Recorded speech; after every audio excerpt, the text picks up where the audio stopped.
You're hot.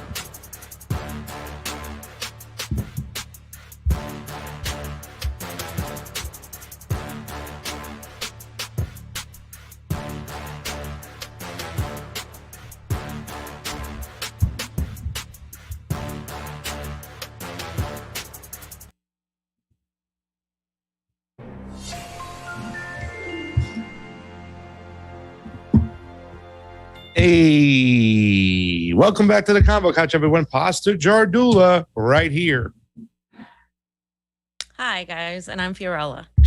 And Oz is on the ones and twos. How's everybody doing today? Yeah, that's great. Groovy. Big gulps. All right. Fam, got a great show for you today. Pick Up Tuesday. having a nice little fun time. We did a show last Tuesday. We had a lot of people join in. Right out the gate, Trey Wright comes bursting through the door with a $2 tip, Super Ray, of course. And there's about 15 people hanging out over there. And we got about 50 people hanging out right now on the Convo Couch YouTube.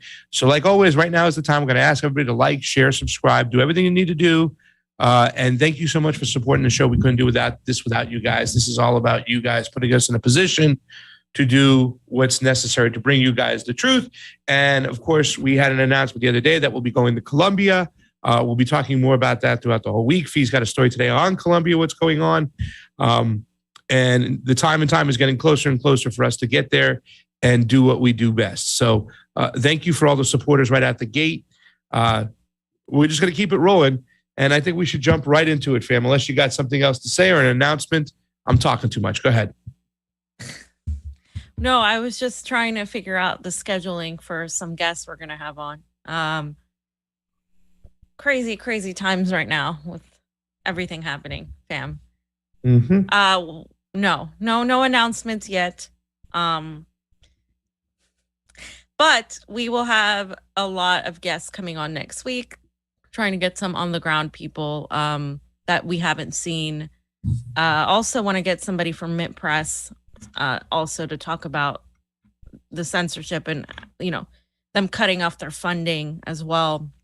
So, looking to some people and getting them to really talk about this, because I think it's one of the most important issues right now, apart from what's happening in Ukraine and Russia and how that's affecting everything economically and geopolitical relations, is, of course, the surveillance state, right? And we're going to talk about how that they're trying to distract you with this bullshit with the Roe v. Wade thing. And as a woman, by the way, that is extremely pro-choice, I'm still pissed off at how they're manipulating this thing and how people are falling right for it. So we're going to talk about that. But first, let's do a little Russia-Ukraine, because Pelosi got to see and finally meet up with Zelensky. The two wonderful humans got to meet up, fam. Yeah. Newspaper hat is coming on, fam, because the newspaper. What is on your hat? Huh? What is that? Is a Convo Couch pin and a Slow News Day pin. I didn't put the Slow News Day pin on there. Obviously, Steve snuck it on there. You know, Steve, he likes to play games and have fun, so that's what he did. Okay, so fam, the other day, we could have talked about this yesterday, but we wouldn't have the great footage of them this coming to fruition. And obviously, the mainstream media, which a lot of the Review, the RJ, the Review Journal of Las Vegas, which used to be Sheldon Adelson, his paper, is going to put the propaganda out there, especially when it comes to war. But it says Pelosi, Zelensky meet right over there. And it just goes right on into it. I'm just going to read a quick couple paragraphs and talking about some certain things, because we like to look at the parallels, and we always make this joke that we want to get on that email chain, the email chain that goes out to all the mainstream media outlets or all the minor league, independent, supposedly outlets, or at least they just parrot the same stupid ideas. But there's a few things that I need to point out right here. So it says, Warsaw, Poland, of course, a top-level U.S. congressional delegation led by FAM's favorite Congresswoman, Nancy Pelosi, praised the ferocity and resolve Ukrainians face-to-face with their leader in a weekend visit to Kiev, or Kyiv, it was spelled, undertaken in extraordinary secrecy. Pelosi, second in line to the presidency after vice president, was the most senior American lawmaker to visit Ukraine since Russia's war began more than 2 months ago. Days earlier, Russians bombed the Ukrainian capital while the UN Secretary General was there. And I'm not going to go into more of the bullshit, fam. You can just imagine what the AP is writing. And they stick onto these three important talking points. Number one, that Kiev is a dangerous place, right? You saw the Angelina Jolie walking out. The sirens are going like, oh, my God, this is crazy. Everybody says it's so bad. In one of the articles in here, fam, and I'm not going to go hunting for it, it said they visited the front line.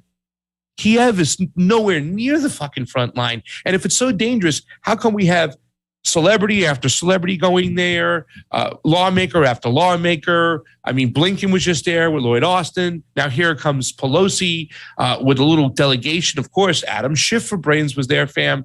Would you be surprised if Adam Schiff for Brains, the guy who got contracts from a Ukrainian oligarch after the government changed because he was carpetbagging and friggin' Ukraine? No, of course he was there. So that's the one thing they want to say. It's the most dangerous place in the earth. In this article, they said this other lawmaker was there days before, and they bombed the city. And there's been no tracking of any bomb recently going into Kiev. The other thing they always keep saying too, fam, and this is why they signal.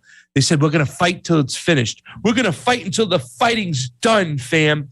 An unlimited amount of money, a check, a blank check for Zelensky and crew. Where's all that money going? What's happening to it, fam? It's just ridiculous. And then the last thing they keep doing, lawmakers like your boy Kinzinger that we talked about yesterday, Nancy Pelosi said it too as well.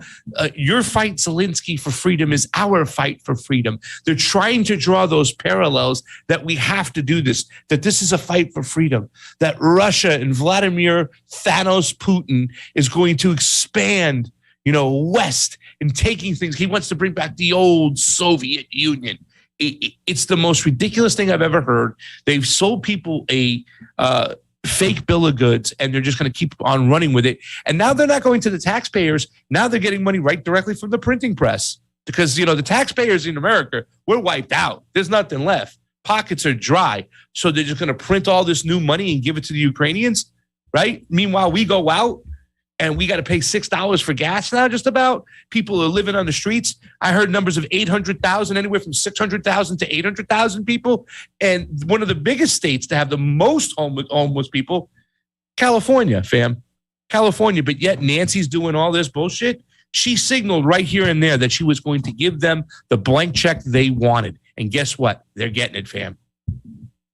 Yeah. I mean, there's not much to say about her going there. This is just status quo, politicians doing what they do. Her and Biden, she probably has more power than Biden, to be honest, as far as like actual power. When we talk about Joe Biden isn't in charge. The Democrats really are an entire joke right now. They've lost the vast majority of people. And if we had any sort of semblance of fair elections, you would see that represented, but we don't. So they're using the media, they're using public relations firms to make them look like they're fighting for some sort of democracy when we lack it in this very country. So, and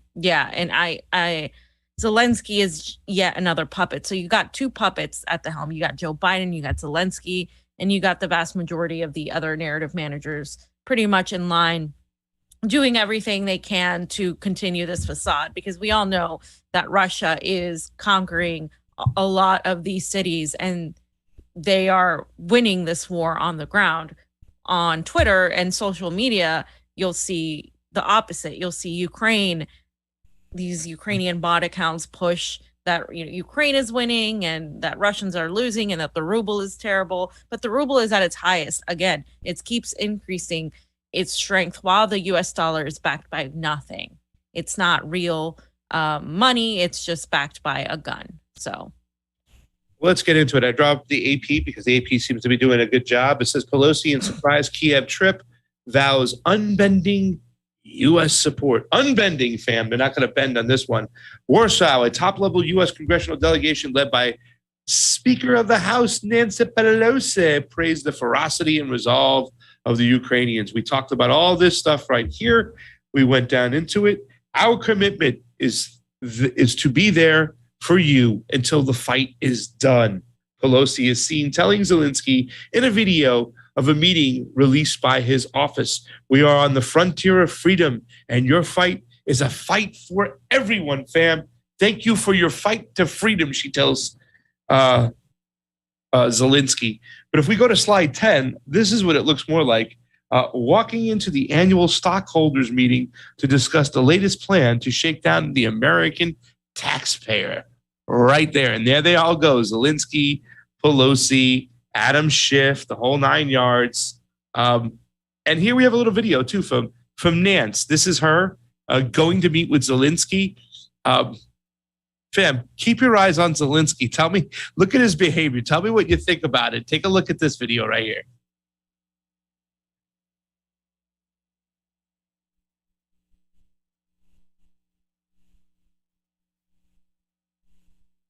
It's an honor to meet with you, to thank you for your leadership and courage, to commend the Ukrainian people for their outstanding defense of democracy. And we are here to say to you that we are with you till this fight is over. Thank you for your leadership. Thank you very much. First of all, thank you, Mr. President. Thanks all of Americans. Great honor to see here your team, to see Congress members, and to see Madam Speaker. And thank you very much for this support. It's very important, and I think you have to know that we'll win, and we'll win together. Thank you. Great honor. Thanks a lot. We are here until victory is won. Fam, we are here till victory is won. That's another saying for, hey, you got as much money as you want. We're like paying everybody now. We're paying all their governments, the Zelensky government. We're adding more weapons. We're taking care of everything. Meanwhile, please, here it is. She didn't say Slava Ukraini. And do the signal and all that she did before. That's an improvement.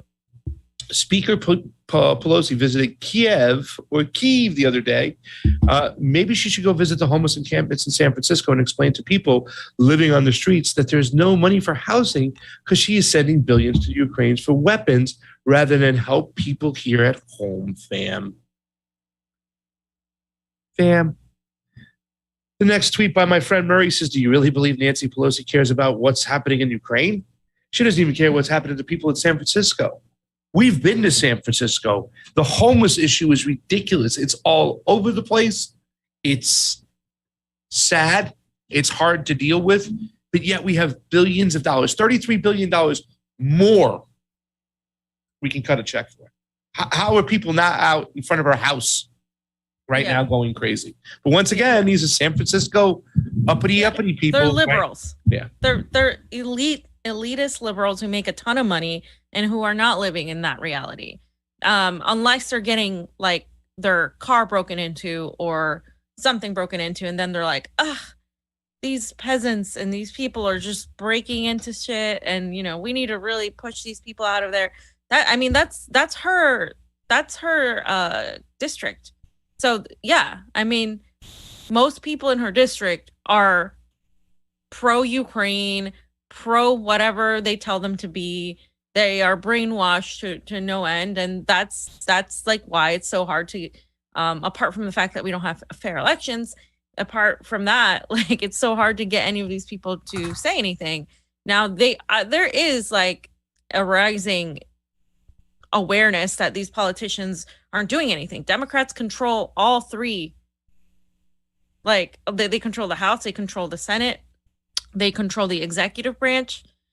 Okay. And they're still not able to do anything. Yeah. Right. And so I am so glad that we listen, that all these people listen to all the progressives who said, let's vote for Joe Biden, because I'm so glad we're avoiding war. I'm so glad we're avoiding inflation. I'm so glad we're avoiding women's rights issues. I'm so glad we're avoiding the surveillance state. Right? Yeah. Like, yeah, Joe Biden's doing such a great job of avoiding all those. I'm so glad that immigration is no longer an issue, that homelessness is fine, because all these people, not we, because I didn't, but all these people voted for Joe Biden and they saved us from fascism. Yeah. Well, Pelosi also stopped at Poland to sew up her support to make sure that all the other NATO allies realized that, we got their back too as well, and then it can also further like say, oh, the Polish people are scared of Russia too. That's why we must fight Ukraine. Pelosi thanks Poland for Ukraine support, meets president. Warsaw, Poland, a top-level U.S. congressional delegate led by Nancy Pelosi was in Warsaw on Monday to express the gratitude to Poland for the humanitarian and other support for Ukraine. Pelosi and a half dozen U.S. lawmakers met with President Andrzej Duda, the Polish lawmakers in Warsaw. They visited a weekend visit to Kiev, where they met with the Ukrainian President Volodymyr green screen Zelensky, pledging to support his country until it defeats Russia. In a statement after meeting with Duda, Pelosi called him a valued partner in supporting the people of Ukraine in the face of Putin's brutal and unprovoked war. She said that during their meeting, members of the delegation expressed America's deep gratitude to the Polish government and the Polish people for opening up their hearts and homes to Ukrainian refugees, and we reaffirm our nation's pledge to continue supporting Poland's humanitarian efforts, fam. So they let Poland know too as well. They got their back. And as soon as they came back home, they sat down, and here is Nance and her little speech before she signed over a blank check. 33 billion right now. More down there. We're here until the end, baby. We got your back until it's over. We're just going to give all the money to the weapons manufacturers. Here you go. Here's Nance.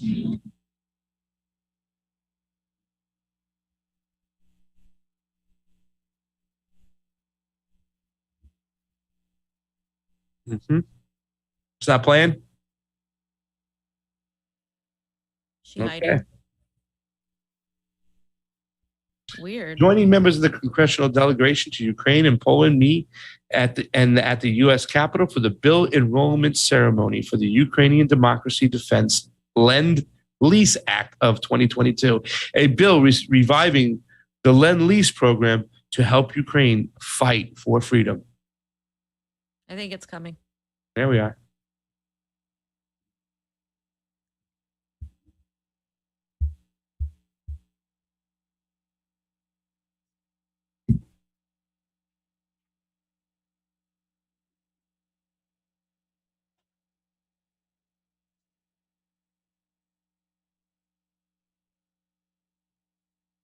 It's okay. Just play it right there.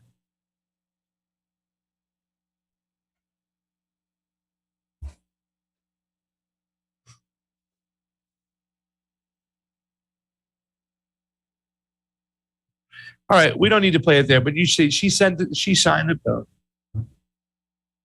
It's okay. We don't need that. We don't need it. She signed the bill. Good evening. Thank you for being here. It didn't play, fan.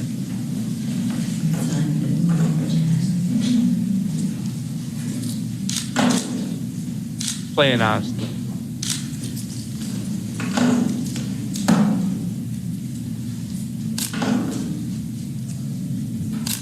When you see how funny these look, this is why.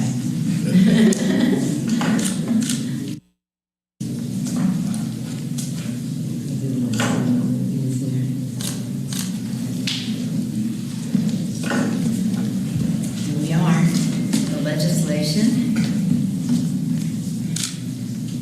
establishing the Lend-Lease initiative to help the people of Ukraine and people of Eastern Europe fight for democracy. We're very proud of this legislation, which will now go That's it. Cut it. to the president for his signature. All right, fair. Helping them fight for democracy.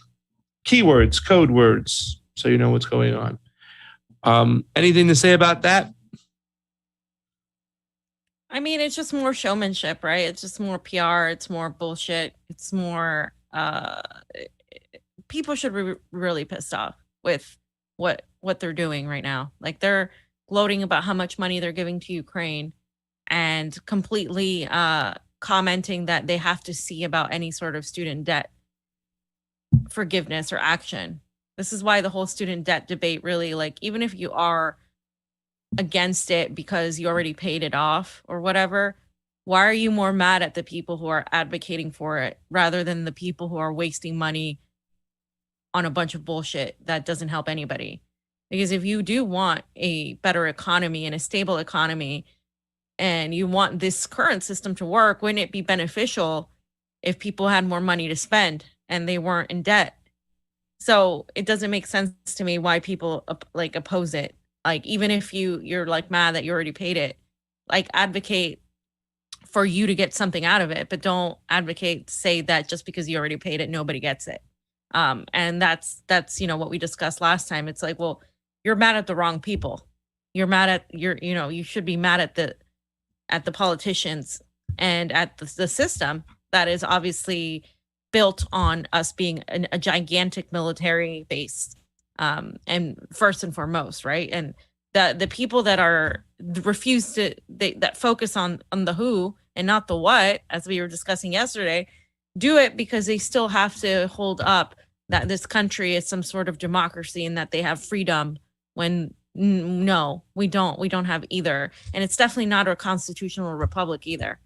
So no, none of those things apply. Adam Schiff, your boy. We know about him. We talk about him. Here he is. With Speaker Pelosi, I met with Zelensky and those on the front lines of the war in Ukraine. He ain't on the front lines. You know what I'm saying? There ain't nobody there on the front lines. Please. He got in, they got out really quickly. And I just want to remind everybody that Adam Schiff has always been a Russiagator for a long, long time. He's won a war with Russia. Remember when he was like the guy who did the whole impeachment case, supposedly the first time they wanted to do it, right? Donald Trump, he kept saying that it was Vladimir Putin is this and Vladimir Putin is that.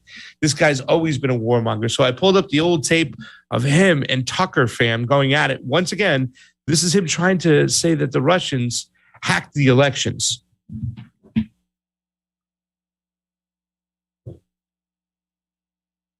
Russians make this election outcome different from what it would have been otherwise? How specifically did they, quote, hack our democracy? We will never know, whether this was determinative any more than Director Comey's involvement in the election. The means they used were hacking into democratic institutions and the leaking of documents designed in the primary process to sow division between the Clinton and Sanders camps, something we saw actually took place as a result of that.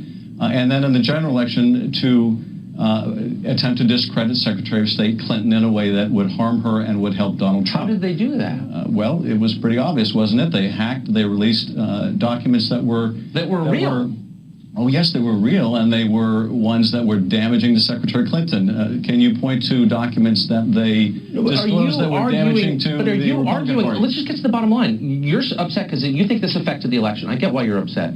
But are you arguing that voters, and other reasons too, but are you arguing that voters should not have seen that information? This is an important point, though. It's not just the fact that it damaged the candidate I was supporting. All Americans, Democrats and Republicans, and particularly, of the party of Reagan, ought to be concerned when we have Russia interfering in our political affairs. But are you arguing that voters should not have had the right to see that information? If you could take it back, would you say voters, you're not allowed to see that information? Well, I would say that we ought to stop Russia from doing this. Now, whether the press should publish the information or not, do you think they should? That is a different question. I think that there are some cases where the public interest is so great they should publish.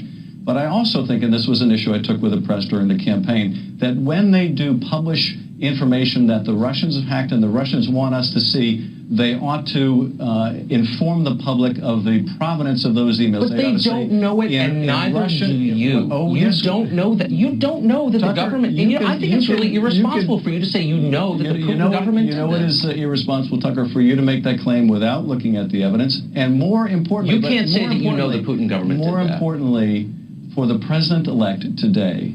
To say that he doesn't know whether the Russians... You're on the Intel Committee. Let me just ask you one final question. Can you look right into the camera and say, I know for a fact the government of Vladimir Putin was behind the hacks of John Podesta's email? Absolutely. The government of Vladimir Putin was behind the hacks of our institution and the dumping of information. Of John Podesta's email. Not only in the United States, but also in Europe. Okay, you're not. You know what? You're dodging. And Tucker, no, look and say, I know they did. John Podesta's email. They hacked. And I think that Ronald Reagan will be rolling over Ronald Reagan. You're carrying water for the Kremlin. I'm not carrying water for the. You're a sitting member of Congress on the Intel Committee, and you can't say they hacked. You're gonna have to move your shoulder to RT Russian television because you know what? That's just so beneath your office because it's so dumb and you're being duplicitous. I'm asking you, did they hack Podesta's emails? And you can't say it. Like that, Tucker. You just said I was carrying. You said I was carrying water for Putin. That's pretty hilarious. When you essentially are an apologist for the Kremlin, that's what you're doing. I'm going to apologize one last time, Congressman. look in the camera and say they hacked John Podesta's emails. We know for a fact that Putin's government did that. You can't, and you know you can't, and you're hiding behind weasel words. I just said that the say they hacked John Podesta's emails. Russians, I'm not going to be specific as to because you don't know it. That's why. All right, done. One. You don't know it, and you're alleging it without any evidence. You're ignoring the evidence because you don't care. The fact that it helped the Republican candidate is all you need to know. That's totally false. I just think if you're going to make a serious allegation about an actual country with an actual government, you ought to know what you're talking about, and you don't. I think that you ought to accept. I got to go. I'm taking cash from Putin now. I'm on RT. Republicans on the Intelligence Committee have seen for a fact. If you could say it, you would, and you can't. And you know that. If you're willing to be in denial about this because it suits a Republican-elect president. Okay, whatever. You can blather on all you want, man, but I gave you a chance to state it clearly, and you wouldn't, which tells you everything you know. All right. Or a president. Okay. Not very much, apparently. I appreciate that, Congressman. And now I need to take a call from Vladimir Putin, so I'm going to put you on hold for 1 second.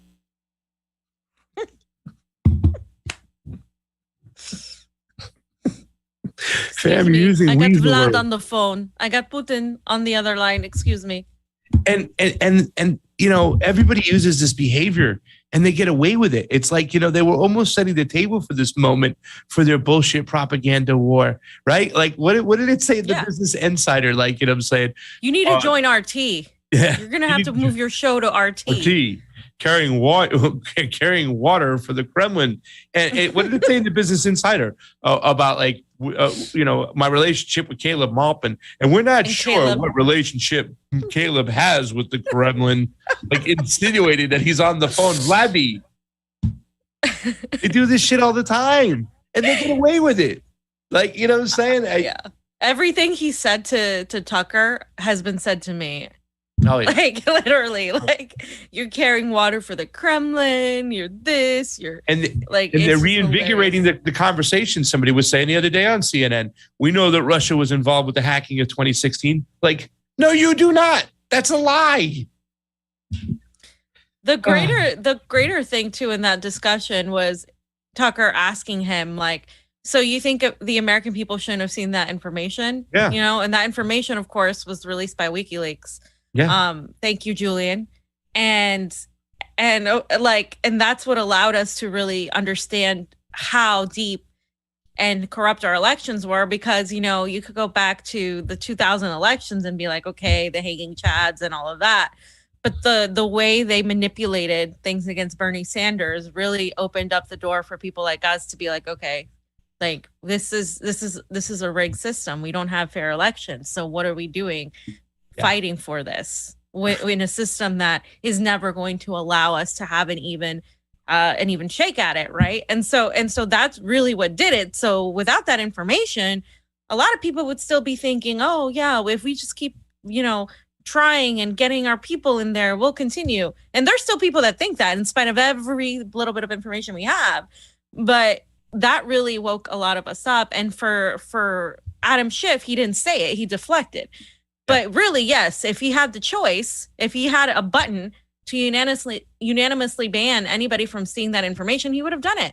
And these are the kind of people that are in power. These are the kind of real hardcore fascists that are ruling this country, right? And that have, if not like necessary too much power in terms of moving the goalposts, they have the power to really maintain the status quo. They're there to make sure that nothing changes. And so when you lose sight of what really, when you get into these discussions like we're going to talk about in a minute with Roe v. Wade, and, you know, you have these idiots just protesting my body, my choice, when literally 2 weeks ago, that was something you couldn't say. You see that how easy it is to play the masses against each other.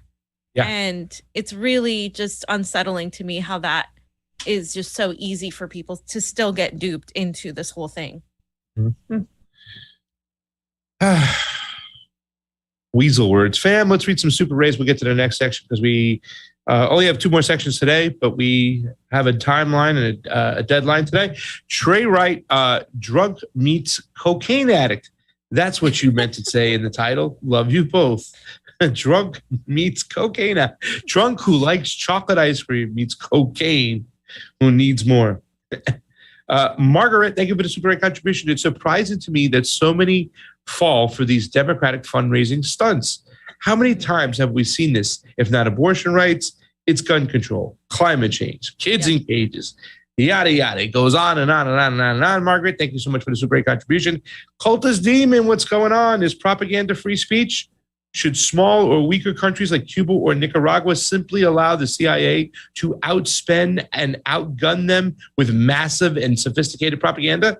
Is it really so terrible for these countries to ban Western media outlets, NGOs, and social media?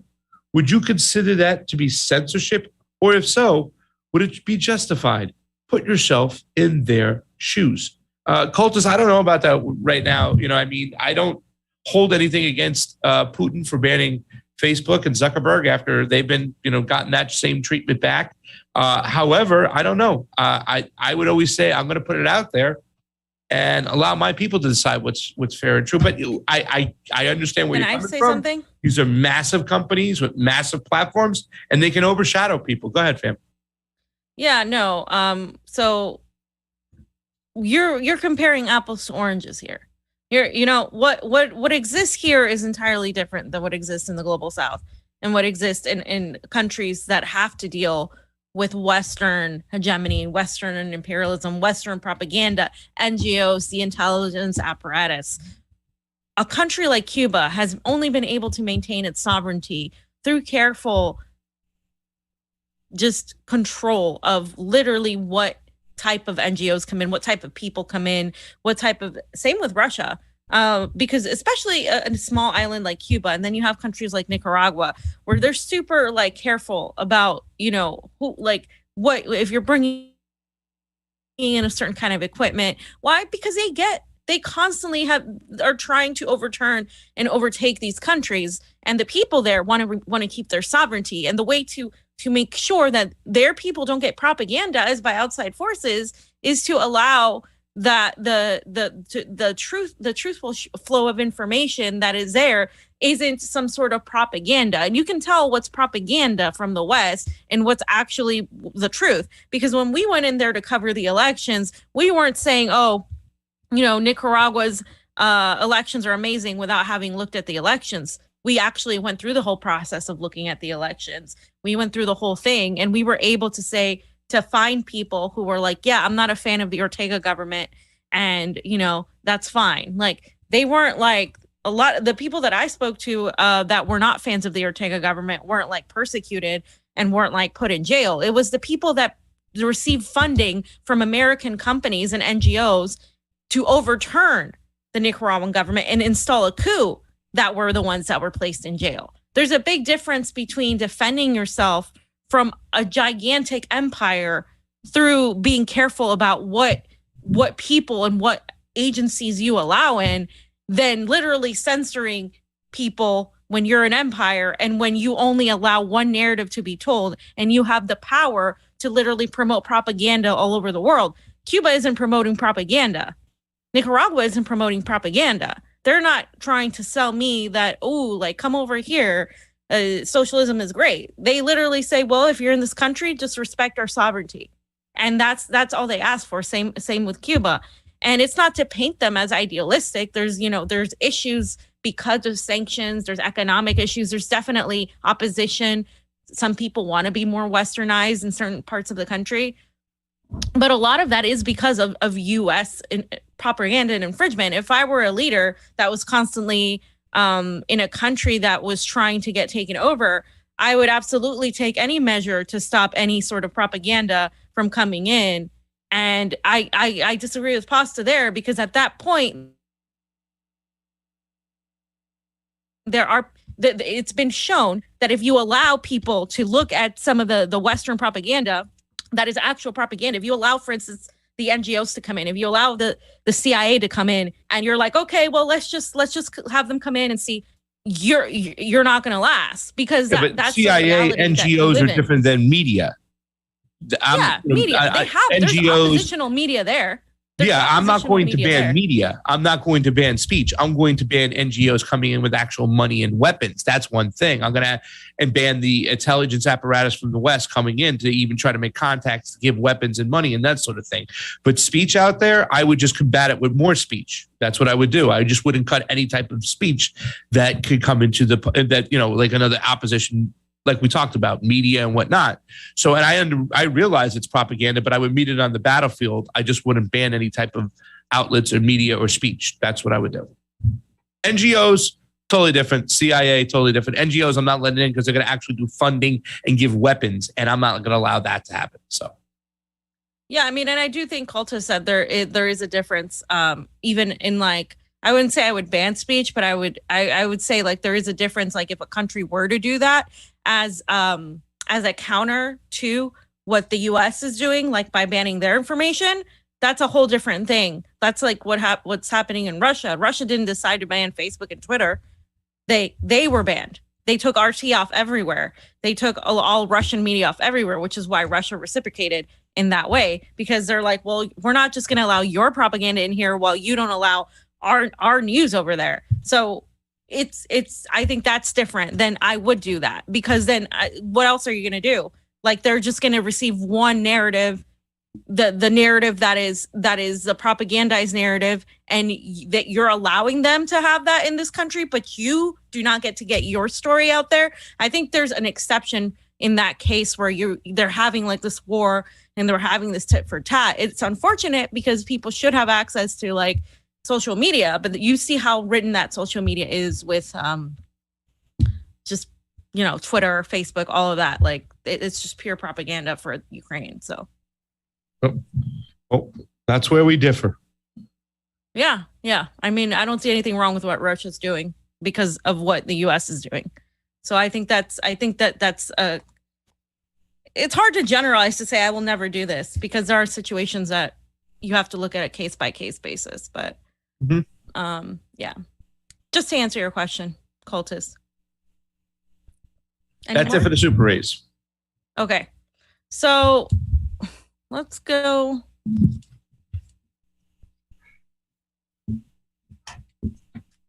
Here. All right, guys. So everybody's talking about this shit, right? The Democrats are talking about Roe v. Wade. Again, Democrats have the House, the Senate, and the presidency. They have the executive branch. They have the vast majority of their people in the foreign policy aspect in the State Department. They have control. They have so much control over everything, right? And what's happening is they're weaponizing this particular issue. In fact, more than weaponizing it, I believe they're orchestrating this whole thing. And they're orchestrating this panic on Roe v. Wade to distract from their failures and to also fundraise money, because guess what? We're right about at midterms and they need the money, and they need you to believe that if you just vote for them, they're slightly better than the Republican quote unquote fascists. So what happened is that the Supreme Court released a leaked document that shows, it's like a 98-page court document that shows why they want to get rid of Roe v. Wade. And if you put the document on us, it's right there. Okay.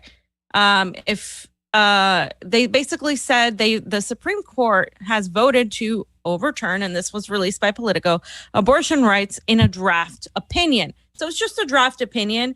The Supreme Court hasn't done this. It's just a draft opinion. But of course, how it's laid out, it causes panic into everybody. And just quoting them, we hold that Roe and Casey must be overruled. Justice Alito writes in an initial majority draft circulated inside the court. And in this document, it's 98 pages, so we're just going to go over some of it. But it's basically, according to them, and from what I read, it is pretty much denying that, rejecting the 1973 decision that guaranteed federal constitutional protections of abortion rights, and a subsequent 1992 division, which was Planned Parenthood versus Casey, that maintained the right Roe was egregiously wrong from the start, is what Justice Alito wrote. And they also said, we hold that Roe and Casey must be overruled. And he wrote as the opinion of the court, it is time to heed the Constitution and return the issue of abortion to the people's elected representatives. So essentially, it would be the states' rights for the decision on abortion. And this is apparently unprecedented that some sort of draft was released. And just to calm everyone down, none of this is going to have anything of an effect until it is actually published. And they're saying maybe in 2 months, right?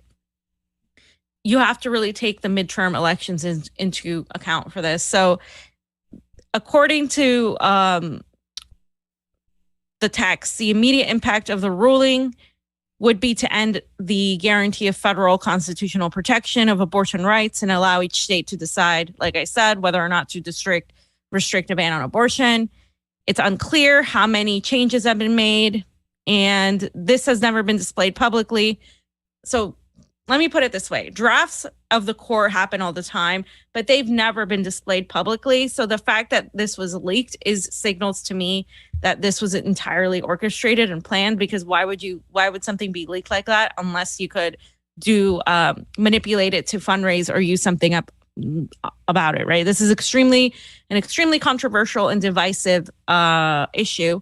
So Joe Biden also released his statement here on slide 24. And he said, we do not know whether this draft is genuine or whether it reflects the final decision of the court. With that critical caveat, I want to be clear on 3 points. First, my administration argued strongly before the court to the defense of Roe v. Wade. We said that Roe is based on long-term precedent recognizing the 14th Amendment's concept of personal liberty against government interference with intensely personal decisions. No. I believe that a woman's right to choose is fundamental. No. And Roe has been the law of the land for almost 50 years, and basic fairness and the stability of our law demand that it not be overruled. Second, shortly after the enactment of the Texas law SB 8 and other laws restricting women's reproductive rights, I directed my Gender Policy Council and White House Counsel's office to prepare options for an administration's response to the continued attack on abortion and reproductive rights under a variety of possible outcomes in the cases pending before the Supreme Court. We will be ready when any ruling is issued. So he's saying they're going to push back. And third, if the court does overturn Roe, it will fall on our nation's elected officials at all levels of government to protect a woman's right to choose. Blah, blah, So blah. vote Democrat.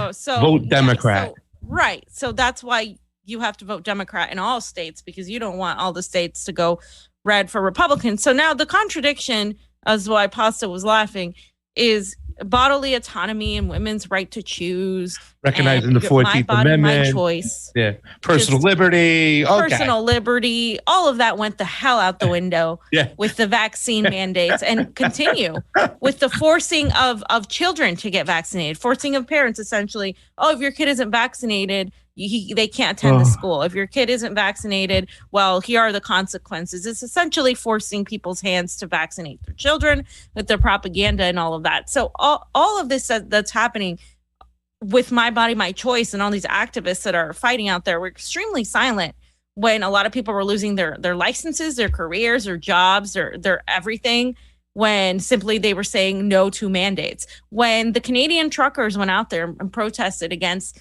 the mandates and the, of course, Orwellian policies by Trudeau's government, they were silent when the banks confiscated their money and their assets and then punished anybody that donated to them. They were silent when working class people were having rallies and were protesting against the forcing of vaccinations, when teachers, public school teachers, lost their jobs, when nurses were put out of a job by New York's crazy governor and replaced by non-vaccinated National Guards members, Like, they were all entirely silent. These socialist groups or socialist groups, these, advocacy groups, these women's rights groups, they didn't care. Pam? Did you freeze? I think she froze. In some cases, they weren't even silent. In some cases, they cheered it on, by the way.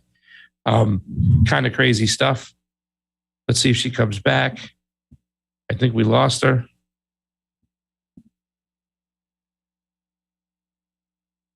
Okay, guys. She's going to probably come back in. But yeah, she's right. The only thing I'd like to add to that, in some cases, they weren't even silent. In some cases, they were cheering this stuff on. The My Body, My Choice people were for mandates, for this vaccine, for a corporate vaccine. Yesterday, I misspoke. I said yesterday that fascism is when the government merges with the state. I didn't mean to say that. I meant to say when corporations merge with the government, that is fascism. And that's what's going on. And a lot of people stood behind this. They cheered it on. They demanded. They didn't say anything with these people getting fired. So not only were they silent, at some cases, fam, they cheered it on. So go ahead, fam. You're back? Yeah, I'm just trying to get the audio. Okay, good. No, I mean, I pretty much said everything, when like these people were silent, these groups, all of these groups were entirely silent when this was happening to people who wanted to keep their bodily autonomy. Now, I know morons are going to tell me this is different than it's a disease that you can spread. Per the CDC has said the vaccines are safe and effective, but the CDC has also said they do not stop the spread. That's according to the CDC. So therefore, and of course you can look at the percentages and things that we've discussed ad nauseum that we can discuss more on Rockfin, but it's still, you can't force a person to take something. This isn't like a disease that has like a 50%, 30%, 20% death rate, like not even close. Right. Yeah. That's a whole other story. This was something completely different. And according to the CDC's metrics too, by the way, it's like according to the CDC's metrics, yes. It's like not even, it shouldn't even be a pandemic until they had to change the definition. So yeah, no. And so I just want to reiterate something before Pasta, if you want to say anything, but the AP put this out, and just so you guys know, they're making a big deal out of this before it's even anything. So the Supreme Court has yet to issue a ruling on the case, and opinions and even justices' votes have been known to change during the drafting process. No ruling is expected before the court's term is up in late June or early July.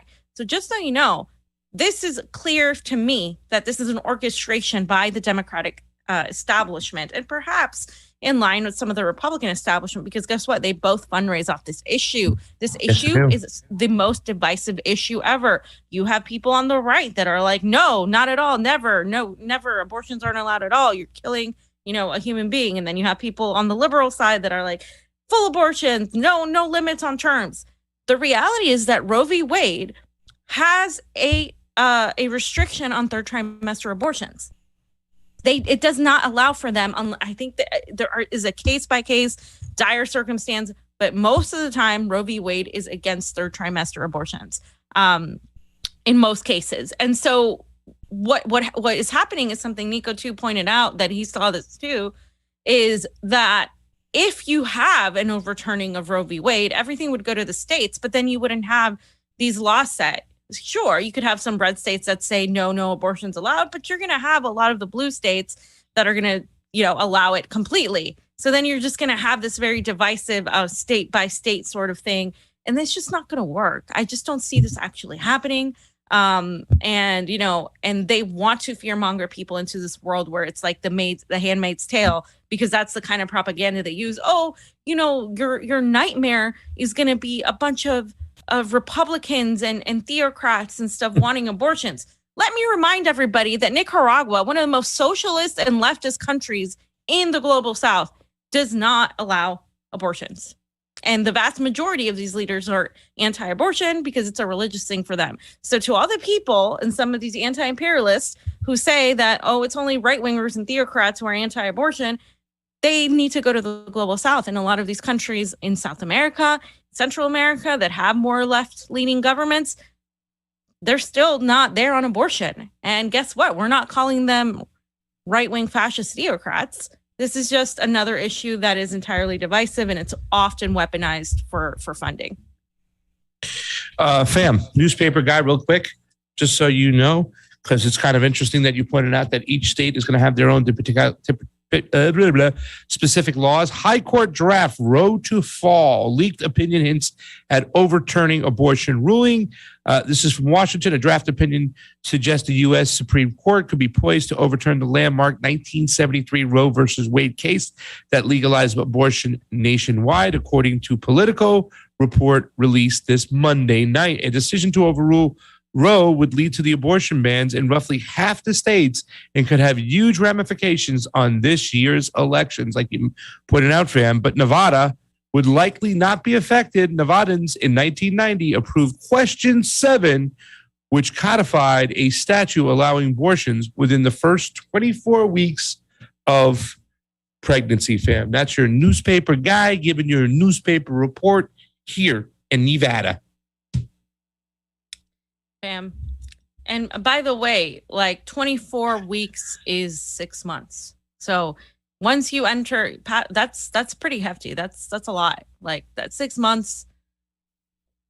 That's a significant amount, you know. And then you have people arguing where does life begin? Where does it end? This is just the most divisive issue ever, and you're never going to get people to agree on it. And so I put up a tweet and I said, you know, Dems are orchestrating this entire thing to fundraise against Republicans because they're failing and are really unpopular and need to get people to vote blue and ignore that the party against white supremacy are turning fascist, supporting censorship and funding Nazis. Because while you're worried about this, let us remind you that the Democrats, if they really cared about women's rights, could have codified abortion a long time ago and made it into this law. In fact, now they're all in power. People are asking, why aren't the Democrats doing anything? Oh my God. And they're still going to vote for them because the Democrats don't need to do anything because you're going to vote for them anyway. And that's exactly the mentality that they're operating in. And you can tell that this was just so carefully planned out with the tweets that were released within minutes that this thing got leaked and Politico put out their article. You can see AOC's tweet. People elected Democrats precisely so we could lead in perilous moments like these to codify Roe, hold corruption accountable, and have a president who uses his legal authority to break through congressional gridlock on items from student debt to climate. It's high time we do it. Sure, she'll tweet about it all day, but they're not going to do anything about it because she tweets about it. She knows she's working for the party. She's got to frame it from, oh, it's the right wingers, it's the Republicans doing it. No, it's your whole fucking party doing it. It's the whole establishment doing this to make some money and to distract. Alex Michelson, the U.S. Supreme Court has the votes to overturn Roe and make abortion rights a state issue, according to a draft opinion leaked in Politico. They could change their minds. The leak is itself is unprecedented. Still, all this is a reminder that elections have consequences. What elections? Judges, like these judges aren't voted in. The president selects them. Joe Biden became president. You have this antiquated system that allows the judicial, the judges to serve lifetime terms, and then you don't do anything to change it when you have some sort of control. I mean, this is more ridiculous. Nothing's more ridiculous to me than vote harder. If you just voted for the right guy, the right Democrat, this wouldn't be happening. Literally, we have a full Democrat entire like cabinet, presidency, Congress, everything. Yeah. And he continues, some are celebrating, others are terrified. Whatever you think of abortion, this is a reminder that elections have consequences. Here we go again with the election bullshit. Like, this has nothing to do with elections. You could have voted all Democrats in the Senate and in Congress, and this still would have been a thing. They still could have put this out because of the whole system and how it functions. I've talked to many voices or voters over the years who say they're all the same. They don't vote. They're not all the same. Your vote matters. So again, just reinvigorating, trying to get people to continue voting in this stupid system that is completely unfair and completely an oligarchy, trying to get people to continue to think that their vote matters and in this, in this aspect. Elizabeth Warren, an extremist Supreme Court is poised to overturn Roe v. Wade and impose its far right unpopular views on the entire country. There we go again. It's the far right only It's time for the millions who support the Constitution and abortion rights to stand up and make their voices heard. We're not going back, not ever. So there you go. It's the liberal thing. Oh, yay, you got to go outside and protest and fight for women's rights. Women's rights have completely been thrown out too, considering the fact that we live in an oligarchy, and economic wise, women aren't doing really well, because guess what happens when you don't have a fair economic system? People who are most vulnerable suffer, and they don't care about women's rights. They don't give two shits. They care about fundraising for their party that is doing shitty, a president that has the lowest approval rating in decades, and you have a 40-year high in inflation.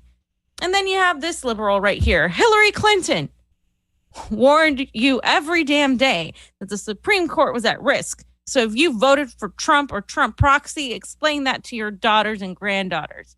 So this is, again, the people blaming people who voted progressive or whatever, going back to if Hillary had won, everything would be fine. But yet we have much of the same government that was in power during the Obama administration committing catastrophic foreign policy blunders, economic blunders at an all-time high of just complete and total unpopularity. And then, of course, you have Ryan Grimm. I had to put Ryan in here because he's part of this whole, let's make everybody afraid. Oh my God, this is so bad. Leaving abortion to be decided by the states is obviously not the end goal. Their goal is to ban it everywhere. Oh my God, they want to ban abortion everywhere. That's the goal. Who's their goal? Who are you talking about? Are you talking about conservatives? Are you talking about this country? Do you really think that a country that poisons its people, that has big pharma, that wants to reduce its population, Ryan, is going to go ahead and just eliminate a method of population control? I really don't think so. Nomiki Konst would love to see all the billionaire bro passion for free speech channeled into supporting women. Pasta, I would like to hear your take on that. Nomiki, go scratch. This is pretty much what more can I say to her? This is ridiculous. You know what I'm saying? To weaponize these situations. And once again, you're advocating for censorship right there. You know what I'm saying? That's what you're doing at the end of the day. That's what you're saying. Yeah. And it's just a false equivalency to sit there and say, oh, you people who are fighting for freedom of speech, now you're not fighting for freedom of choice. You know what I'm saying? My body, my choice. A lot of us were fighting for that for quite some time. So, and still are. Yeah. I mean, some people might not be, but people like me were. Well, it's a hypocrisy too on both ends, I have to point out, right? Like when there was a bunch of Republicans, my body, my choice, I'm like, okay, well then you can't say no when it comes to abortion, right? Like you can't have it both ways on either end of the spectrum. You really can't, because while they can argue that spreading a disease is a different thing, and you can argue that, abortion is murder, you can't, then it's not your body, your choice. And you do want some sort of constraints. So you have to be consistent. And there's a lack of consistency here when it comes to this, both on the liberal and the Republican end. And people like Nomiki, by the way, are fundraising off of this issue for her NGO or whatever it is. They're fundraising to say, oh, support women's rights, support women. And they're using this as an awesome wedge issue to get people on their side because they're desperate, because they suck, and nobody's buying their bullshit anymore. That's the only reason why this is even a thing. But it's just too coincidental for this to come out the way it did in a leak out of the blue. It's just like, oh, come on, guys. Like really, a leak to Politico. Yeah, from Politico. And then all the Congress people and the senators all just put their tweets out, and all the media figures, and then everybody was like, oh my God. And they all quickly organized and assembled to throw this out there. Like, come on, dude. Come on. How stupid. I mean, I know they think you're stupid. Like, we're all stupid, but really? Come on. And Nancy's signing that check for $33 billion. They got to distract it some way. Not too many people can get in the room and start talking about that. Yeah, we're funding Nazis. We're funding Nazis, continuing to fund Nazis, because this isn't the first time, right? We're continuing to fund Nazis at the tune of billions and billions of dollars while our economy is failing. And they're trying to distract you with this little wedge issue. in between liberals and Republicans. And I think a lot of us, outside of that Republican liberal bubble, see this for what it really is. And people on both ends of the spectrum. Now, the problem with the left in the United States, or the left, is that they'd rather be allies with elite liberals in DC and these, third wave feminists that are so out of touch. And really, it's a class issue too, than they would be with, say, the workers, the Canadian workers, with the poor teachers, with the poor nurses that are saying, hey, don't fire me because I don't want to take this jab. That they would rather hold these people as allies, these liberal elites, than they would those working class people. And they'd rather call those working class people petty bourgeois or fash or Nazis while still supporting the foreign policy and the people that support funding Nazis, paramilitary fascists in Ukraine. So PSL is a group. We've gone to some of their events when it came to the protests after George Floyd. We've covered things they've done. They've done some good things. Some anti-war stuff. They were some of the only people doing that back a couple years ago. Fast forward to the pandemic, they were absolutely terrible on it. Just like the vast majority of the quote unquote socialists in this country, they are not about movement building. They're about trends, as Caleb put it. They're about following whatever is trending and getting on that. And whatever is trending is usually promoted by the liberal elite, by the Democratic Party and the agenda. And that's how co-opting happens. So the PSL people, of course, Pasta, who, by the way, didn't say a goddamn thing about a real anti-war, anti-NATO, right? Anti-NATO, anti-West protests, that didn't happen. In fact, they were actually pretty much like, Putin is a dictator and we condemn his actions, but we also think, that the United States shouldn't get involved. Yeah. They were both siding the thing. Yeah. And they didn't say anything about the vaccine stuff except condemn, the truckers, condemn everybody else. And here they are protesting outside so quickly. They've gotten out there. It's really just, yeah. If those are the allies you want, I want nothing to do with you. You don't care if women die. Pro-life is a lie. You don't care if women die. Pro-life is a lie. You don't care if women die. Pro-life is a lie. You don't care if women die. And guess what? These little Mickey Mouse, Minnie Mouse, freaking little protests, they're not going to work anymore. You got to get some people out there, get a movement going. If you're not getting people out there right now, you're not building a proper movement. No, they're not going to work, Pasta, because after what's happened the last 2 years, this is a joke. See, all the other psyops were a little bit more carefully crafted than this, right? The pandemic, you have the Ukraine, Russia bullshit that's happening. This is something they've tried and tried and tried, and it's tiring already. It's tired. They always go back to this to try to get people on their side. The problem is it's not going to work anymore because you guys already said bodily autonomy doesn't matter. Yeah. You guys already showed us that bodily autonomy only matters if you agree with my particular political ideology. And so nobody's going to take you seriously anymore. I am a woman. I have a uterus. I am for Roe v. Wade. I am not against it. And I will say that to anybody. But I hate this. I think this is the most hypocritical bullshit, just entirely opportunistic and manipulative, orchestrated plot to distract you from the fact that Democrats suck and they have the House, the Senate, they have the presidency, they have everything, and they're going to distract you because they have midterms coming up and they need some money. And guess what? You're not going to give them money if they don't distract you from the fact that they're giving $33 billion to Ukraine, the fact that Nancy Pelosi is meeting with Zelensky but isn't meeting with her people of San Francisco, that the fact that her city is in shambles and that people are just leaving their cars open because their windows are going to get broken. So instead of their windows getting broken, they're just leaving their cars open so they can get their stuff stolen from because there's too much poverty around and people steal when there's poverty.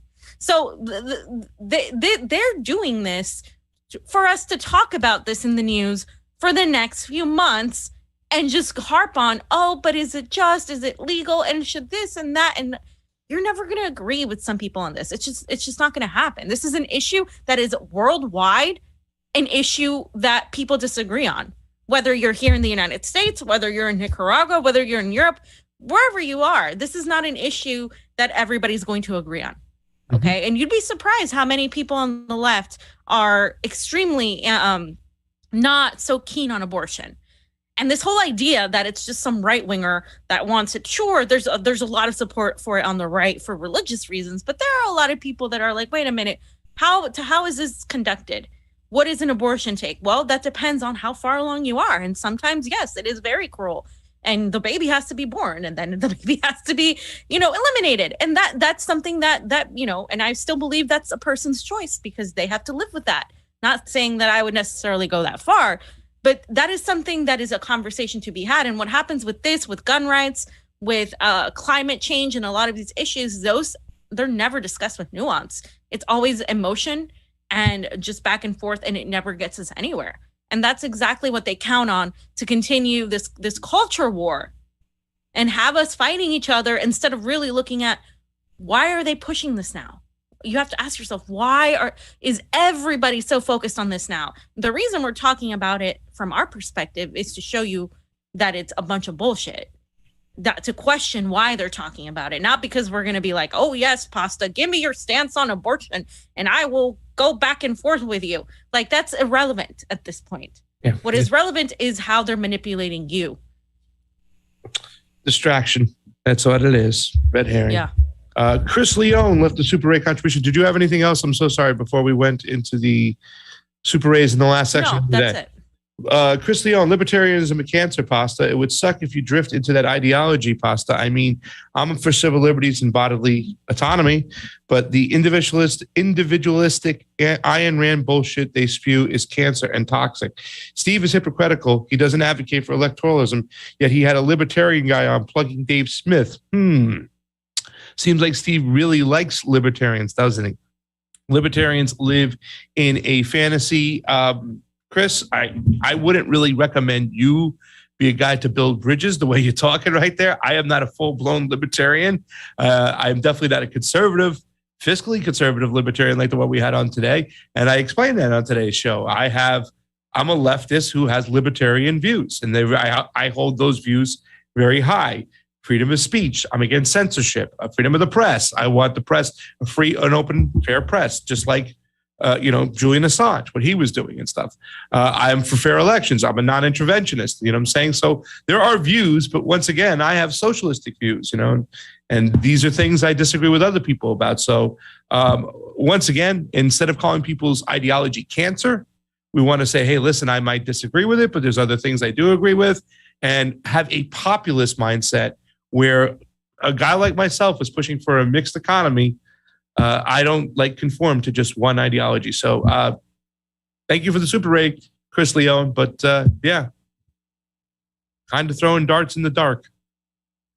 I mean, I don't agree with libertarianism, and I agree Ayn Rand is shit. But at the same time, and I get mad at them because they talk about a free market when we don't have a free market. No such thing. And I don't believe in capitalism at all. But at the same time, there are things I agree with libertarians on that I find more easily able to talk to them about than liberals, because liberals come at situations, and a lot of the progressives have adopted this mantra where they think they know everything, and they think they're very elitist and arrogant, and they don't allow people to have a discussion, and they just brush them off. And I don't think society is there right now for that to happen. Society is at a point where we need to come together and then fight this impending fascism that is coming for all of us, this global surveillance state. And once we do that, then I think we can have a system where we have perhaps in stages, right? A multi-party system where we go on that route. I don't think, communism or anarchism, which are two ideals, are never going to happen right now, because humanity isn't prepped for it yet. Humanity hasn't evolved to that level where you can have a stateless society, because that is the goal of both, is a stateless society. The difference is how we get there. Really, at the end of the day, the difference is how we get there. And so for me, I think Pasta's right in terms of building bridges and stuff. I do think that there are limits to those bridges. I do think that there are things that, that you won't necessarily change. Like for me, it's like, I look at things in a more collectivist manner, but I still value people's independence, right? I still value that people have the right to choose what they want to put in their body, that people have the right to choose what media to consume, that people have the right to choose who to support and whatever. Like it shouldn't be, I know better than you. And I think for the longest time, humanity has gone that route because humanity didn't know better. And because as we can see right now, the masses are so easily manipulated. So it's become always about manipulating the masses. And it needs to shift towards educating the masses, not manipulating them. And so that all depends on who's in power. And when you have too much centralized power, inevitably what happens is you might have somebody that's a benevolent leader, but that benevolent leader can only last so long, and it can only last through some sort of authoritarian ruling, because you have to protect yourself from enemies. It's like Game of Thrones. You might have a benevolent leader, but that leader is still the authority. And so in order for us to decentralize power and get to that point, I think there's going to have to be a lot of stages to be met, and a lot of agreements and alliances met. And I think we're at the point right now where the left-right paradigm has shifted, because the left used to be pro-free speech, pro-civil liberties. They used to question Big Pharma, used to question Monsanto. They used to, they used to literally question the CIA and the intelligence apparatus. Now you take all of those things, and a lot of that is found on the right. And that's by design, because they're trying to get us to continue in this paradigm. And I think the paradigm right now is, are you fighting this fascist takeover? And are you attempting to have people be sovereign individuals? And I think that's where the first fight is. And after that first fight, then I think you're able to then discuss your differences and have varying degrees of that. But I don't think we're there yet, which is why I don't pay as much attention to, if somebody's a libertarian, like, I get irritated with some of their ideas, but like, I'd still talk to them. I'd still talk to a Republican. I'll even talk to a liberal. I'll talk to anybody. All right. Section 3. So guys, as you know, we're going to Colombia, and we are going to be covering the Colombian elections. And I figured I would give you guys a rundown as to who the main leftist candidate. Well, I don't even want to say left. I mean, I guess he is. In terms of leftism, though, in the global South, it's a little different. I would say this candidate isn't like a Daniel Ortega, definitely not anybody of that era, that realm, definitely not like a Fidel or a Diaz-Canel, but more of like a the what's his name? Gabriel Boric, more like on that end of the spectrum. He didn't start out that way, though. More like a Pedro Castillo sort of type. He's not that crazy radical. He's already said he's not going to, nationalize certain industries at all. He's already kind of trying to play that fine line. Now, when you look at Colombia, Colombia is a country that has been a huge ally to the United States. It hasn't gone well with them, though, because they're an ally in this U.S.-led drug war. And Colombia is a country that's riddled with crime, death, and cartels, right? And that has been its existence, unfortunately, for a very long time. A lot of Colombians were leaving the country because of those issues with FARC and the drug cartels that have plagued it. So this is Petro, and I'm going to go over some of the basic stuff.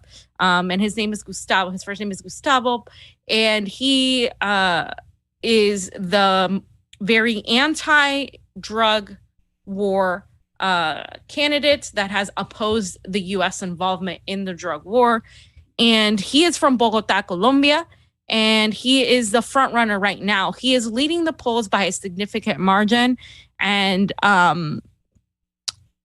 just so you guys know, I have to reiterate this. I said it last time. 40% of Colombians live below the poverty line, and they have the largest gap between the rich and the poor. One of the largest gaps between the rich and the poor, according to the World Bank. And so Petro did an interview with NPR, and a little bit of history of him was he was actually part of this military group, and it was a rebel group that formed after Fidel Castro's revolution in Europe. So he used to be pretty radical, and this group was inspired by the had the name Aurelino, which was inspired by the fictional character in 100 Years of Solitude by Gabriel Garcia Marquez, or Cien Años de Soledad. The M19, which was a group that he was a part of, carried out kidnappings, bank robberies, and a disastrous 1985 siege of the Supreme Court that led to more than 90 deaths. But initially, they had cultivated a Robin Hood image by assaulting supermarket trucks and distributing stolen milk in city slums. This reminds me of the initial idea of the Shining Path in Peru, where they were initially a group that was supposed to attack the wealthy and redistribute that into the poor communities. But then what happened is they ended up killing people. And so that group was known as a terrorist group after that, because they, of course, ended up killing innocent people. So he ran for president in 2018, and he lost to Ivan Duque, who is the current president and who is the conservative. But as you guys know, under Duque, we've had in Colombia drug-related violence, especially in the more agricultural rural areas. There have been numerous protests and strikes, and there's been obvious poverty, even more exacerbated by the COVID-19 pandemic. And Petro is also being helped out by the fact that this peace agreement with the NARC group, the rebel group FARC, came out in 2016. And so there's been less and less of the guerrilla situation happening, and voters are more willing to now support leftist candidates that were known as were feared to be rebels in disguise, because what would happen is the FARC would infiltrate leftist groups, and then they would commit these crimes and atrocities. So therefore that pushed a lot of people more on the right to say, oh, we want to get rid of these people, so we want to support a more anti-leftist government. And so that's what happened in the last few years. Petro has talked about raising the taxes for the rich, just like the vast majority of candidates that are on that spectrum. He's talked about paying for anti-poverty programs and moving towards a green economy and reducing the reliance on coal and oil. But he hasn't really given a solution as to what Colombia would do, except he talked about tourism being the other thing. And oil and coal are two of Colombia's biggest exports, which is why I think you have to have a solid replacement if you're going to advocate that. And he talked about tourism. He said, I am proposing a path that is much better for Colombia, and added that his plan adheres to the guidelines from last year's United Nations Climate Change Conference in Glasgow. So I'm not really sure where Petro falls on the whole World Economic Forum, but I can tell you that Colombia is a huge partner of the Great Reset, because the current government is extremely pro-West and controlled by the West, right?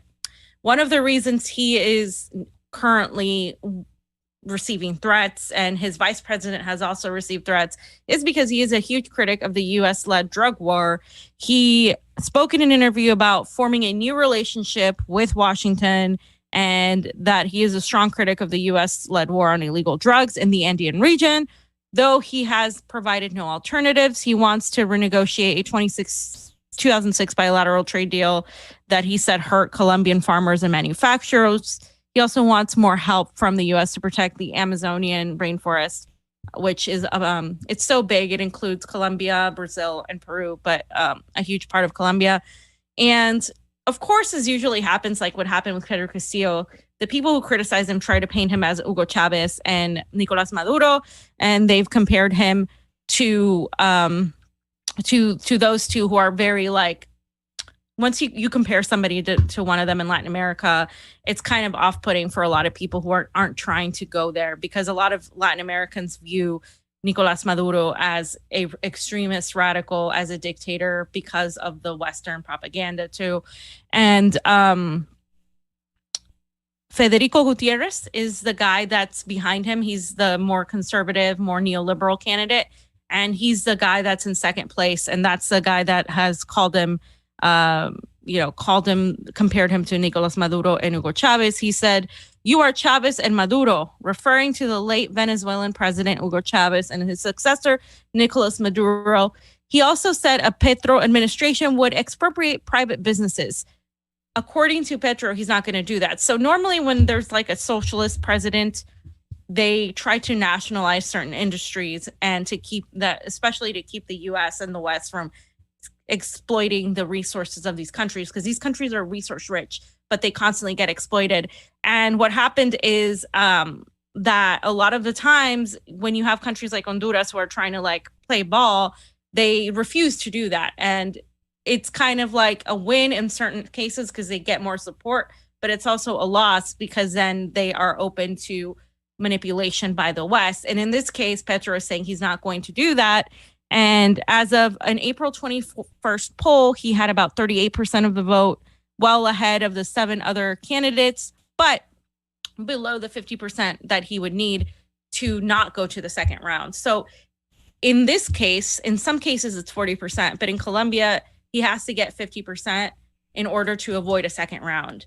If he doesn't get 50%, then there has to be a second round. And a second round is where a lot of things could happen. We would be attending for the first round of the elections. Mm-hmm. So the other thing is his vice president is a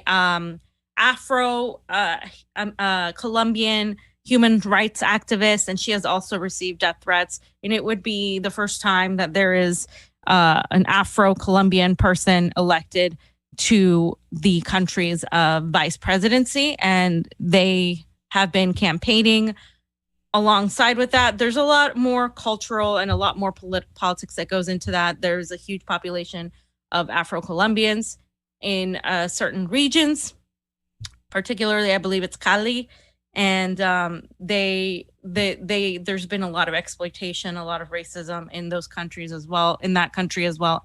And so it's a big deal. Now, Reuters has spoken out, reported on the fact that Gustavo Petro was, as of yesterday, right? He's still the front runner in the election, but he canceled all his events in the next few days because he was threatened with a death threat by this gang called La Cordillera. And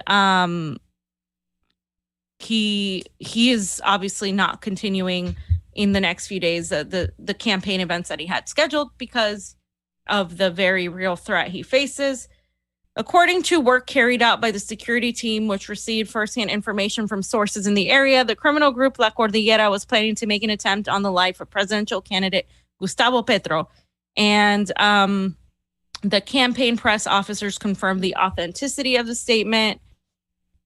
And La Cordillera is this group which operates largely in the coffee region of Colombia. And I know Pasta is going to enjoy going to the coffee region of Colombia. But that group was also blamed to have killed other activists, including the death of a local organizer of anti-government marches, which swept the country a year ago. About a year ago or so, we had an activist on talking about how really dangerous it was for people in Colombia to protest the government, for people in Colombia to do anything remotely. In the activist terms, they couldn't really, give too much information, but they were trying to protest and get rid of Ivan Duque because he is a U.S.-backed puppet and a narco type of leadership. And according to an opinion poll of last week, so this is the latest one, Petro has 43.6% of the first round votes, while Federico Gutierrez, who criticized him and called him Hugo Chavez and Nicolas Maduro, has 26.7%. So it seems like Colombia is swinging in the other direction right now. And this is from Telesur, I believe. Mm-hmm. This is just yet another poll. This Latin American Strategic Center for Geopolitics, or CELAG, revealed that 47.9% of the voting intention places presidential candidate Gustavo Petro at the top of the electorate's preferences for the May elections in Colombia. And so that's pretty close to the 50% range that he would need. And that's where we're at, guys. That's a little bit about Colombia in the quickest way possible that I could find. Pasta, I don't know if you want to say anything about that. No, I mean, we'll just have to see what's up when we get over there and see how things kind of pan out. We do have a link over here too as well for the give. I always mess it up. GiveSendGo.com/support the Convo Couch. Help us get to Colombia to observe their elections. Let's get on the ground, Convo Couch style, and do this. Ladies and gentlemen, we can't do it without you. You guys are the fuel to our fire. So please, whatever you can do, hit the link, send it on over. And thank you to everybody today who also chipped in for some super rays. And we know if you're strapped for cash, you ain't got no money, the best thing you can do is like, share, subscribe, take our videos that we clip up and get them out there and be our bullhorn and help us get the truth out. Thank you so much, guys. Yeah, and just this would be dangerous. I mean, I think going to this election, and I was telling Pasta, this is going to be completely different than anything we've done before in terms of the danger of going, because like I just mentioned, both of these candidates have been threatened. Well, the Gustavo Petro and his vice president have both been threatened, and they are still obviously running for the office. But also it's more difficult in a country like this that is extremely militarized and extremely has a lot of corruption, for us to be able to get into the polls and actually look at what's happening election wise. And it's far easier for there to be some sort of, rigging. And that's kind of why we want to be there, because I think, we kind of got lucky with how Honduras went, with how Nicaragua went. We were there dismantling the lies and all of that. But with this election in particular, this is a whole new territory when you come from a country that is extremely narco-controlled, and it's not going to be a walk in the park. It's not going to be like easy peasy to just get whatever, oh yeah, we want to see this, we want to look at that. And it's going to be nice also learning more about the different regions and the intricacies of each region.